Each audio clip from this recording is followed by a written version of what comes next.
নমস্কার, আমি তিলোত্তমাকে নিয়ে একটা কবিতা লিখেছি। এই কবিতার মধ্যে তিলোত্তমার জীবন কাহিনী তুলে ধরা হয়েছে। আমি কবিতা ভালো আবৃত্তি করতে পারি না, নিজের মতো করে বললাম। মায়ের কোল আলো করে লক্ষ্মী এলো ঘরে, বাবা মা তো ভীষণ খুশি, আনন্দ নাই ধরে। কন্যা শিশু পেয়ে তারা যত্নে মানুষ করে, ধীরে ধীরে বড় সে হয় অনেক আদরে। বাবা মায়ের ভাবনা হলো মেয়েকে ডাক্তার বানাবে, শত কষ্ট হলেও মেয়েকে পড়াশোনা শেখাবে। মেয়ে ডাক্তার হয়ে বাবা মায়ের মুখ উজ্জ্বল করবে, মানুষের পাশে থেকে তাদের সেবা করবে। দেশবাসীর কাছে সে 10 জনের একজন হবে, মানুষের ভালোবাসা আর সম্মান কুড়াবে। তাই না দেখে বাবা মায়ের ভরে যাবে বুক, সেই দিনেরই অপেক্ষা, মেয়ের সুখেই হবে তাদের সুখ। সত্যি সত্যি মেয়ে যে একদিন ডাক্তার হয়েছে, বাবা মায়ের সব স্বপ্ন সে পূরণ করেছে। পরিবার পরিজন আত্মীয় স্বজন খুশিতে সবার মন ভরে গিয়েছে, কেননা তাদেরই বাড়ির মেয়ে ডাক্তার হয়েছে। জীবন যুদ্ধে পাড়ি দিয়ে সে সফল হয়েছে, কর্মরত জীবনের দায়িত্ব পালন করে চলেছে। এবার ভাবনা বাবা মায়ের, মেয়েকে বিয়ে দিতে হবে, আদরের সেই মেয়েকে তারা কনের সাজে দেখবে। মনের মানুষ ছিল তার অতি মনের মতো, তার সঙ্গে সুখ দুঃখ ভাগ করে নিত।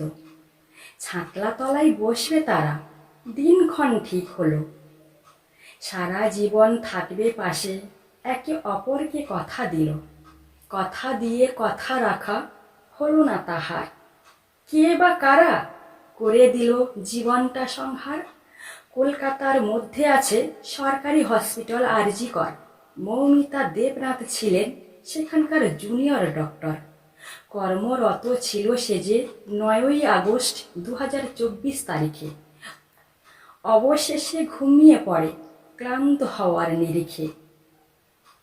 সেমিনার রুমে ঘটেছিল সেদিন অভিশপ্ত সত্য, তার জীবনে হয়েছিল এক ভয়ঙ্কর মৃত্যু। কাজের স্থানে কিছু জনে প্রশংসার ঝড় তোলে, দিদি ছিলেন ভালো মানুষ, রোগীরাও বলে।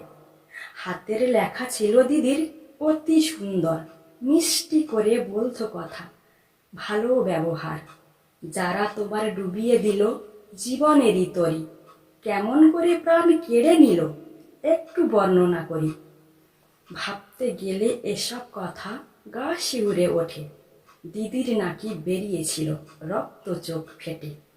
সারা গায়ে ছিল তার অত্যাচারের দাগ, এতটা নিষ্ঠুর আচরণ করেছে, এ কেমন খতরনাক। এখানেই শেষ নয়, পিশাচ রাক্ষসের মতন নির্মমভাবে করেছিল তাকে যৌন নির্যাতন। মা বলে হয়তো আমি নিশ্চিন্তে ঘুমাচ্ছিলাম যখন, আমার মেয়ে মা মা বলে কতই না চিৎকার করেছে তখন। যাদের সেবা করবে বলে জীবনে করেছে লড়াই, প্রতিদান দিতে জীবনটাকে যে কেড়ে নিল তারাই। মেয়ের শেষ কাজ করতে দিল না বাবা মায়ের নালিশ, তার আগে পুড়িয়ে দিল পশ্চিমবঙ্গের আদর্শ পুলিশ। সাংবাদিকের এ সংবাদ দেশ বিদেশে ছড়িয়ে পড়েছে, ভয়ঙ্করে খবর শুনে দেশবাসীর টনক নড়েছে। সন্তান হারিয়ে বাবা মাঝে শোকে করে আর্তনাদ, দেশবাসী তাদের পাশে থেকে করেছে প্রতিবাদ। অন্যায় যারা করেছে যেন তারা কঠোর শাস্তি হয়, সবাই মিলে পথে নেমেছি, বিচার মোদের চাই। সুন্দর পৃথিবী ছেড়ে সে চলে যেতে চায়নি, ফুলের মতো জীবনটাকে বাঁচতে তারা দেয়নি। নৃশংসভাবে হত্যা করেও শাস্তি তাদের হয়নি, এই রাজ্যে জন্ম নেওয়ায় সঠিক বিচার পায়নি। সঠিক বিচার না দিয়ে তাকে দেওয়া হলো ধোঁকা, তার জীবনের মূল্য দিল 10 লক্ষ টাকা। অপরাধীকে আড়াল করে যারা মুখ লুকিয়ে হাসে, দুঃখ পেও না তিলোত্তমা, দেশবাসী তোমারই পাশে। তাই তো তোমার জন্যে সবার মনে জাগছে মায়া, এই নিষ্ঠুর হত্যাকাণ্ডে তুমি হলে অভয়া। উপরওয়ালার আদালতে হবে না তাদের ক্ষমা, একদিন বিচার নিশ্চয়ই পাবে যেন তিলোত্তমা। ধন্যবাদ।